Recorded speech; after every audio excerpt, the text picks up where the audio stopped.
Welcome back to the Hemlane Hustle, the podcast where we dive into real stories behind successful real estate investors who are making it happen on their own terms.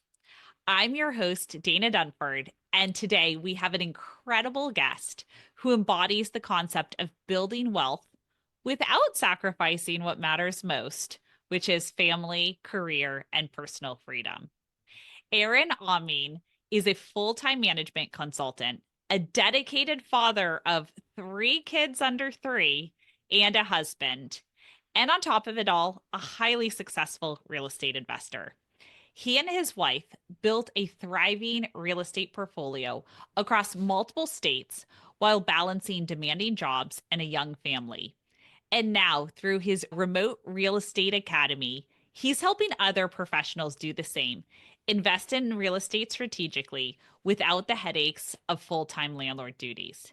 Today, we're going to unpack Aaron's journey, how he scaled his portfolio while still keeping his corporate career, his secrets to managing rental properties remotely, and the key lessons he teaches investors to do the same. Aaron, welcome to the Hemlane Hustle. Thanks so much for having me, Dana. I'm a longtime listener of the show and a fan of your product, so it's an honor to be here. Great. Well, I want to start out. I'm so impressed with you in building your portfolio. What inspired you and your wife to venture into real estate investing, especially when you were balancing full-time careers and starting your family? Yeah, it's a loaded question, but it all started when we were living in Las Vegas back in the late 2010s. And throughout my entire 20s, I worked in the concerts and live entertainment industry, which was a very, very fun career path, but it was extremely demanding. Oftentimes working 50 to 60 hours in the office and then going to shows 3 or 4 nights a week. And I was putting tons of time and energy and effort into this job, trying to grow in a very competitive career path.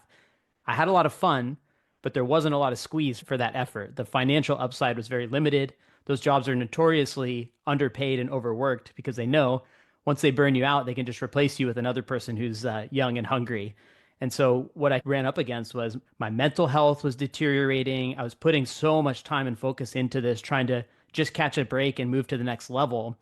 And my whole quality of life was kind of eroding in front of my eyes, and I just wasn't seeing the a path forward. And so it led to depression and alcohol abuse, and I just was kind of deteriorating. And that's not how you should feel in your late 20s. And so I had Yeah. this big aha wake up moment in 2019 where ultimately I had checked myself into an inpatient rehab and tried to basically put a hard stop to all this declining behavior and mental health. And part of the reason I'm sharing that, right, is that what led me to that was realizing that the upside on my career at the time felt very limited, and I felt like there was a ceiling that I was pressing up against. And so this idea of how can I create something or invest time and money into something that has where I own all the upside, that is where that idea was born. And I realized that a W-2, which I still feel is a very important part of my journey, had limited upside compared to something like a real estate investing. And so my parents actually invested in real estate when I was growing up. I didn't think too much of it at the time, but as I was going through all this self-reflection and kind of reinventing my lifestyle and mindset, reflected back on watching what they did when I was growing up, and that's where the kind of idea spawned. So I'll pause there. Yeah. Wow. That is, Aaron, I know you. I've met you in person too. I had no idea that your real estate journey had so much of the ups and downs and mental health that I think a lot of people have challenges with and also are just facing today in this environment. And so it sounds like real estate was really that outlet. Fitness can be someone's outlet for health, family can be. And it sounds like real estate was one of those that got you re-energized in like a really healthy state of mind. Is that correct? Yeah, and it's interesting when people are dealing with addiction recovery, oftentimes you hear about people kind of replacing, right? You have one thing that you were channeling all your energy towards, and once you free up all that energy that was misdirected previously, you have so much energy to give elsewhere. And so I would say that a little bit of that addictive tendency kind of flipped towards real estate, and it became something that I just poured myself into. And I don't think it's any coincidence whatsoever that within 6 months of my sobriety date in 2019, we owned three rental properties. And so I really did kind of shift and start burying myself in that. Now, I just want to point out that throughout the rest of this conversation, like I still work a full-time W-2 job. I'm grateful I was able to transition actually out of the entertainment industry during COVID, somewhat by necessity, but I now work in a different career path under in consulting, which is much better balanced. I've been able to, grow my income, grow my skills, and I still view that as a really important seed for how we've grown our real estate portfolio. But my passion really shifted towards real estate, and it's remained there ever since. Wow, that's incredible. Because one, I think a lot of people say I don't have time for real estate. And to your point, it's like just redirect your energy. You have a W-2, you within 3 months were able to get three rental properties. It's all about prioritization of what you're doing and putting real estate first, which can be incredibly healthy for you from a personal balance perspective. What were some of those early obstacles you faced? And do you have some stories of going through it personally? How did you overcome those obstacles in the early days? Yeah, so I always like to kind of share that I never heard of Bigger Pockets. I never read any of the books. I was never on the forums. I never listened to a single podcast until after we owned four rental properties. And I don't say that as a badge of honor. I say that as, we kind of, out of ignorance more than anything, went at it with basically only my parents' perspective to draw on. They were very Mhm. helpful in our early running, but they also never were in communities or masterminds. They never did podcasts. They're very successful real estate investors in their own right, but their playbook was also limited to their own perspective. So I kind of was operating on a really narrow playbook at the beginning. They did a lot of self management. So we just assumed by default that we would self manage. As we were kind of working our way through our first couple of deals, we were learning each part of the process as it occurred, aka we were being reactive instead of proactive. We didn't have, SOPs, we didn't have playbooks. We were just kind of solving problems as they came up, which was a great learning experience, but not the most efficient way and certainly not the Mhm. most cost-effective way to build a portfolio. And I think about now how a lot of people, if they take a course or they work with a coach or whatever it is, they can shortcut and skip a lot of the avoidable mistakes. And so, kind of specific things when we started out, I didn't know how to analyze a deal, right? So the very first deal that we bought, I'm a long distance investor now, but our first rental was about a mile away from our primary residence. And we bought what looked like a nice house. It had been newly rebuilt. Our goal was to buy something that was in such good condition that it didn't need a ton of repairs and rehab. Like we went for boring. There was no value add opportunity whatsoever. It was just like we wanted a house that we could place tenants in and ideally keep them for a long time. That was about the depth of our business plan.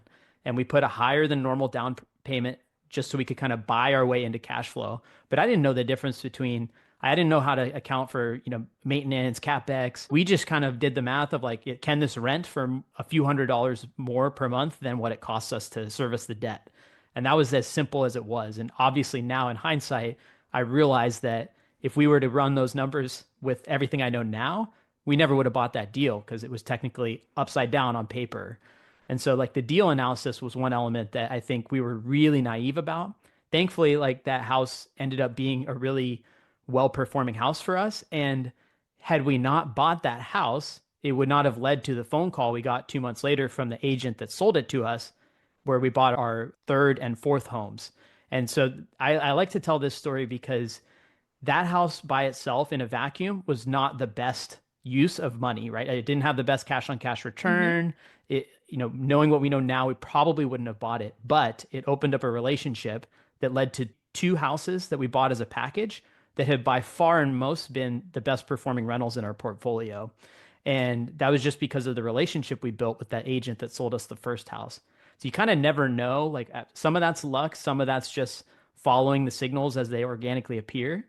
But I think we needed that first one. We needed it to be simple. We needed it to be Yeah. manageable so that it could lead to, what ultimately unfolded.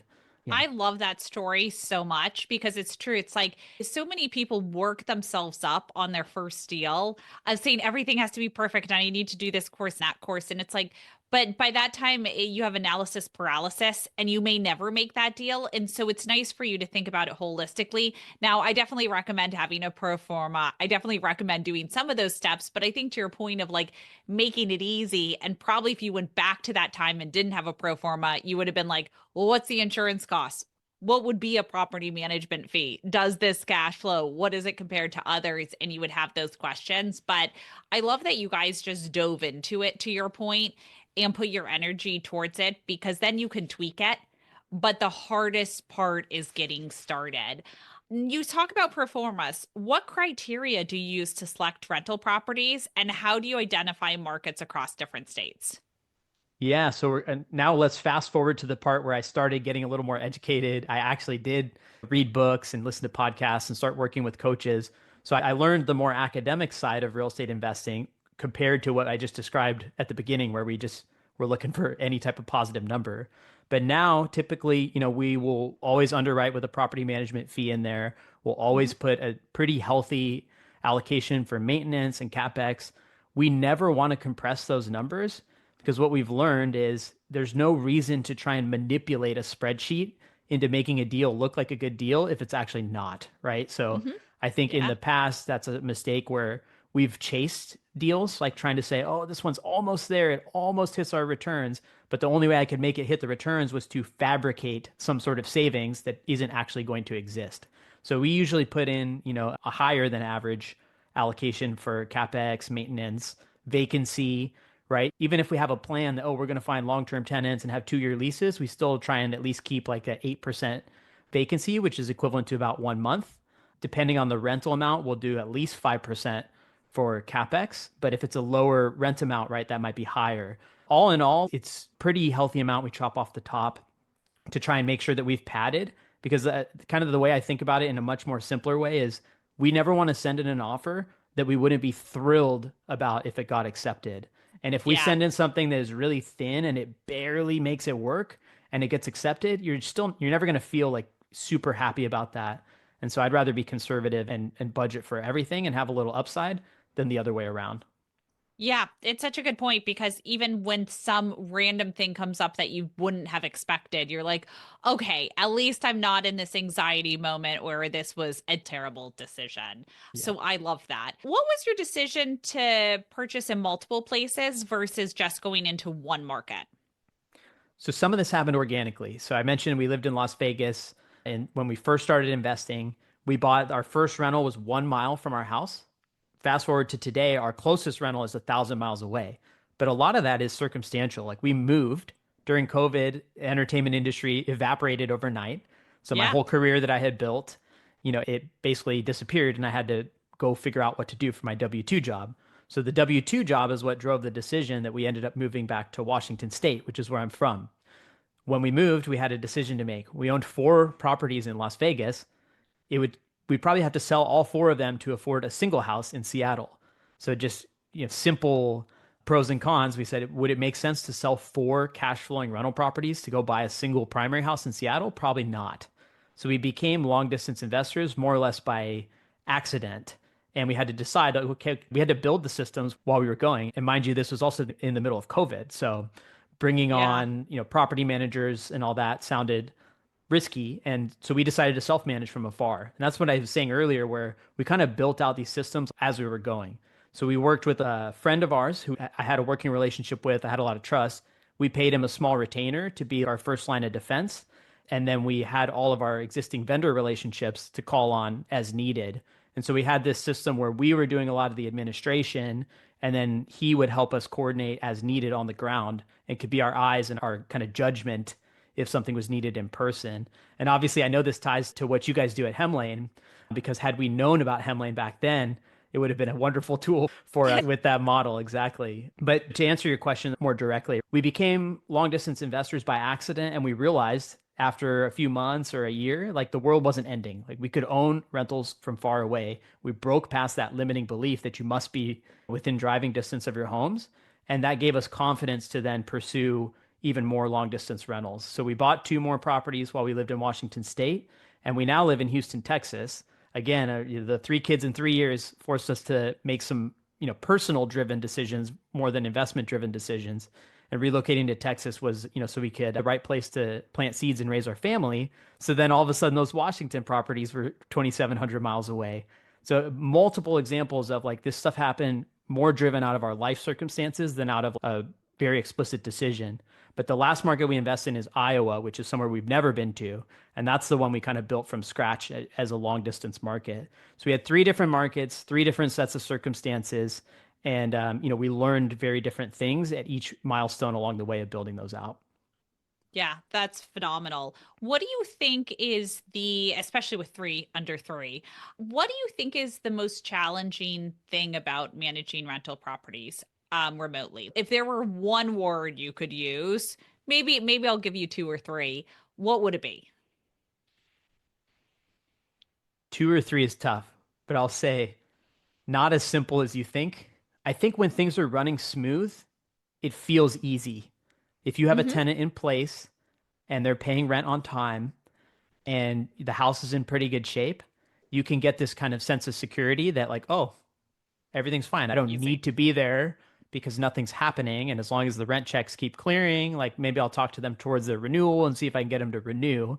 But when you have something like a vacancy that needs to be filled, you have a major expense or some type of emergency situation, or in my case, one of the windows of time we were self-managing in Iowa, our tenant went missing for 37 days, just completely disappeared off the face of the earth. Couldn't find her through any connections. I mean, that's the type of thing where we couldn't figure out how to solve that problem. We had no way to track her Yeah. down. I mean, these are the types of things where when you're self-managing, it kind of you get caught holding the bag in ways that you wouldn't necessarily expect when things are going right. And so like lease up periods, evictions, turnovers, like those are the periods where Hmm. it's really, really challenging to self-manage from afar. And if you don't have a good system in place or trusted vendors or a company like Hemlane that can help coordinate all that stuff, then that it totally counterbalances the times that feel easy. I'll share, one other example is there was a 6 month stretch in I think it was 2023 where all eight of our properties the rent was paid on time every month. There was not a single repair, and everything was totally copacetic. And we were groovy, we were busy, we were enjoying family, focusing on career, like just living our life, right? And feeling great because stuff was coming in.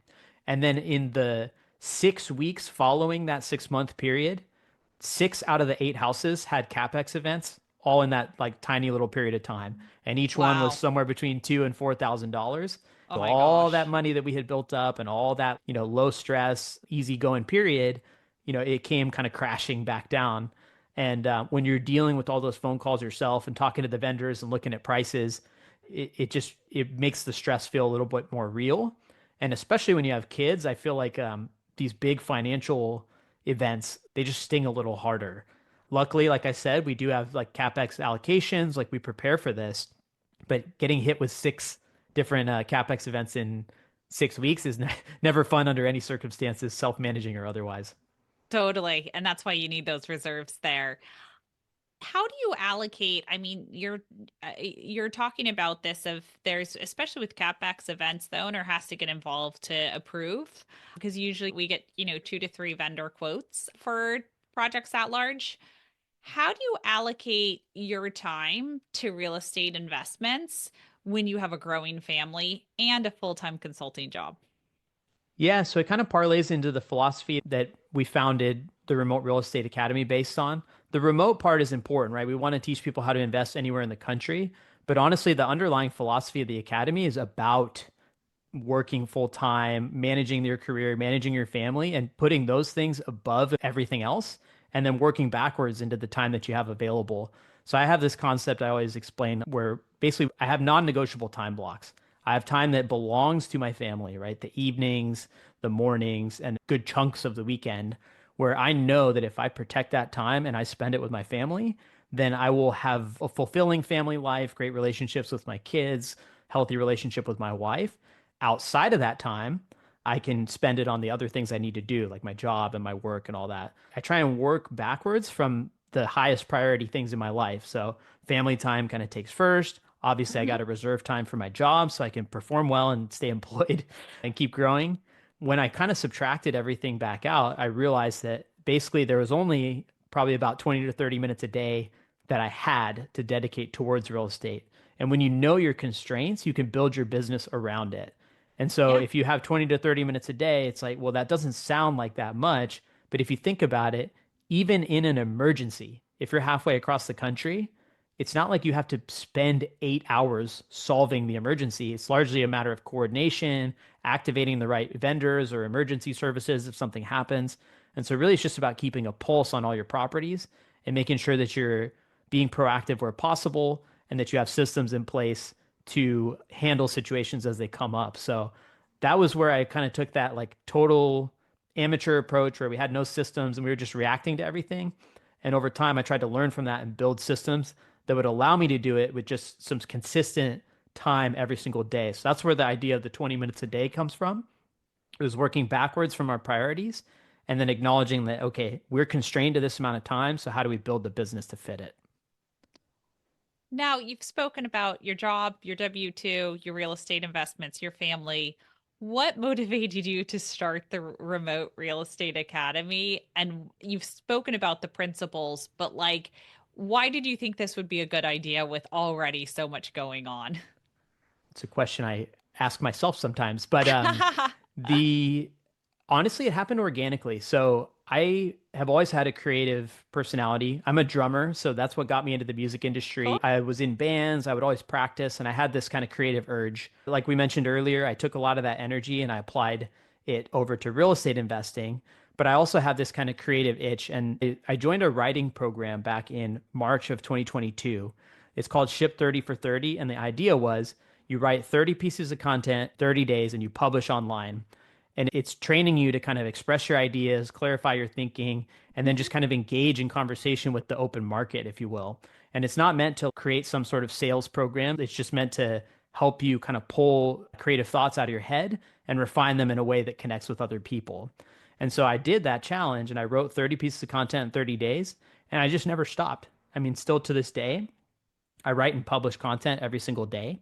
And what happened was when I started, I was writing about all sorts of different topics, drumming, parenting, jobs. And then I also was writing about real estate. And I noticed that the things that people resonated the most with was the journey of building a real estate portfolio while working full time and raising kids. It was this weird little kind of niche, but it uncovered itself. That was what people were Yeah. reacting to and had questions about. And so I almost accidentally created the framework for retracing our journey, acknowledging the mistakes we made and what we wouldn't do again, and also acknowledging the things that did work and the things that we would encourage people to do if they were starting. So basically, I accidentally created the framework for the course, and then I turned it into a newsletter. And then I launched the podcast where I had conversations where I shared my stories and I also interviewed other people.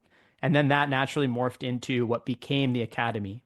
And I have one business partner who has a very similar story. His name's Nathan. He lives in California. He's got two young kids, works full time, and invests in two states 2,000 miles away from where he lives.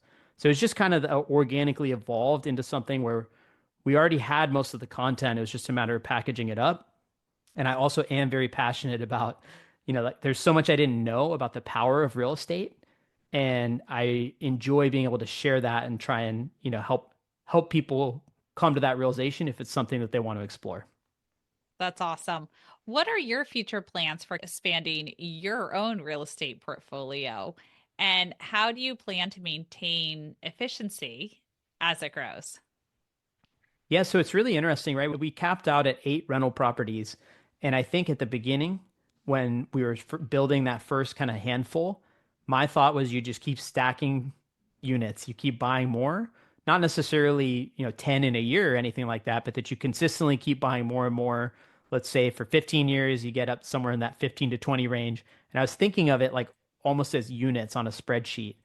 And it makes sense. You can build out a map that way where you hit every financial goal you could ever possibly imagine just by buying one house a year for 15 to 20 years and holding them. And so that was our original plan. But I also, we work with a financial advisor and he said something that always really stuck with me. When I told him we owned 8 rental properties when we onboarded with him, he goes, "Man, that's a lot of appliances." And I knew that I had a lot of appliances, but I had never really thought about this outsider perspective of like every house you buy, that's another set of appliances, it's another set of mechanicals, it's another roof, it's another set of tenants, it's another, you know, basket of risk essentially that you have to manage. and keep control of. And so where I'm going with that is that, at 8, we already realized that the overhead and the like mental energy we had to put into managing that was about as much as we really want, unless we Yeah. outsource to a full stop property manager. And so I think my goals have shifted a little bit and we now have a more simplified approach. We'd rather own 4 to 8 properties that are either paid off or, the nicer of the basket of properties that we own. And we might even sell off a couple of the other ones. But right now, we shifted gears towards residential assisted living, which is a new niche that two of the houses we own in Vegas are leased to residential assisted living operators. So that's what kind of gave us the idea. But now we're actually shifting and we're planning to build and operate residential assisted living here in Houston. Great. And I love these niches because there's so many of them coming up from rent by room. And so you kind of figure out what works and become a subject matter expert in it. So excited to learn more. What is the biggest mistake you've made in your real estate investing career? Yeah, so the first I mentioned when we expanded into Iowa, that's the only market that we never lived in. We bought a house there unseen. We had never visited the market. It was the only one that we had researched purely from an academic standpoint. So we were trying to, look at different markets all around the Midwest and the South and find the ones that would fit our strategy. We already owned properties in other markets, so we were looking for something to supplement what we already had. Now, since that was the first one, we had no connections. I didn't know any investors there. I didn't have a team. I didn't really have any leads. So most of what we were doing when we were building our team was based on cold research. Like we were looking at lists and Googling property managers.